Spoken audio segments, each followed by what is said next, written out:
একদা হযরত হাজেরা রাদিয়াল্লাহু তাআলা আনহা তার মায়ের সাথে মিশরের টেনা নগরীতে একটি মেলায় গেলেন। ওই মেলায় তৎকালীন বাদশাহ সাদন এবং তার প্রধান অতিথি ইমরান আগমন করল। বাদশাহ সাদন হাজরার রূপ সৌন্দর্য দেখে মুগ্ধ হয়ে উজির ইমরানকে বলল, হে উজির, এমন সুন্দরী যুবতী এই রাজ্যে থাকা সত্ত্বেও তুমি তাকে আমার কাছে হাজির করনি কেন? অথচ এটাই ছিল তোমার প্রধান কাজ।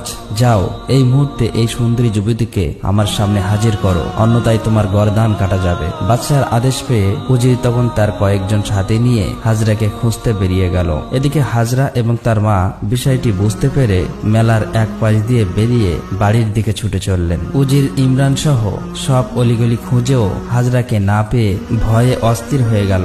অবশেষে ফিরে গিয়ে বাদশার কাছে ক্ষমা চেয়ে বলল, জাহাপনা, যেভাবেই হোক ওই সুন্দরীকে আমি তোমার সামনে হাজির করব।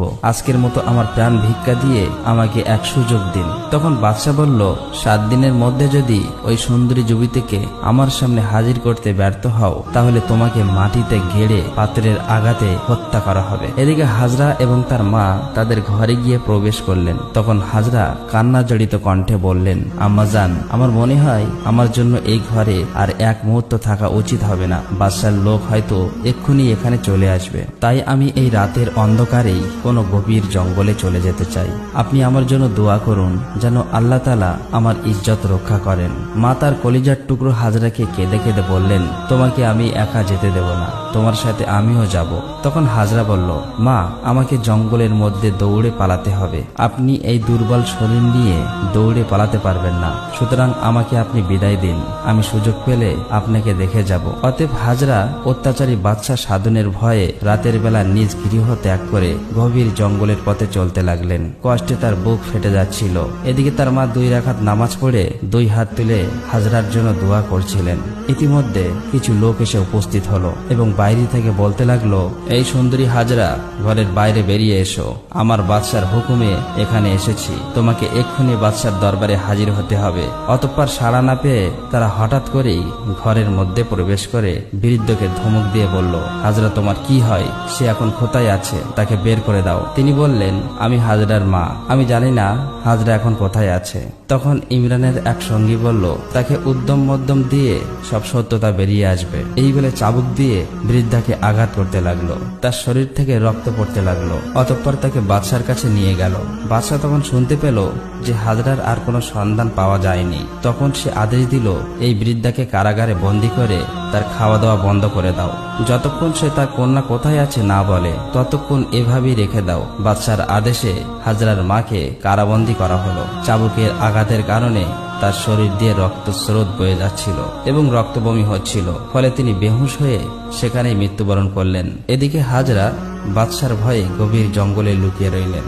এভাবে দিন অতিবাহিত হয়ে সন্ধ্যা হলো। অতঃপর রাত যখন একটু গভীর হলো, তখন হাজরা লুকিয়ে লুকিয়ে নিজের বাড়িতে এসে উপস্থিত হলেন। এসে দেখে ঘরের দরজা সম্পূর্ণ খোলা, ঘরের ভিতরে কোনো আলো নেই। হাজরা মা মা বলে ডেকেও কোনো সাড়া পেলেন না। হাজরা তার মাকে না পেয়ে এক প্রতিবেশীর বাড়িতে গিয়ে জিজ্ঞেস করলেন। তখন প্রতিবেশী বললেন, হাজরা, তুমি এখানে কোত্থেকে এসেছো?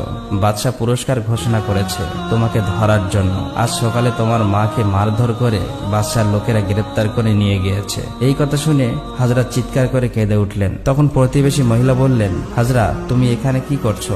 একটু টের পেলেই তোমাকে ধরে নিয়ে বাদশার কাছে হাজির করবে। হাজরা তখন চাপা কষ্ট বুকে দাপন করে চুপ হয়ে গেলেন। প্রতিবেশীর কাছে তার বৃদ্ধা মায়ের প্রতি অত্যাচারের কথা শুনে নিজের বিপদের কথা ভুলে গেলেন। বৃদ্ধা মাকে মুক্ত করার জন্য বাদশার কাছে যাওয়ার সিদ্ধান্ত নিলেন। কিন্তু পর মুহূর্তেই কামুক সাধনের পাপের কথা মনে পড়তেই তিনি সম্পূর্ণ থেমে গেলেন। তখন প্রতিবেশী মহিলা তাকে বলল, হাজরা, এখানে থাকা তোমার জন্য নিরাপদ নয়, তুমি এক্ষুনি এখান থেকে পালিয়ে যাও। এই কথা শুনে হাজরা গভীর অরণ্যের দিকে আবার চলতে শুরু করলেন। এভাবেই অনাহারে অসহায় অবস্থায় 5 দিন অতিবাহিত হয়ে গেল। ক্ষুধার জন্য দুর্বল হয়ে গাছের পাতা চিবিয়ে খেয়ে ক্ষুধার জ্বালা নিবারণ করলেন। 6ষ্ঠ দিনে অত্যন্ত দুর্বল হয়ে গভীর বনের বড় গাছের নিচে তিনি ঘুমিয়ে পড়লেন। তারপর বহু লোকজনের চিল্লাচিল্লি শুনে হাজরার ঘুম ভেঙে গেল।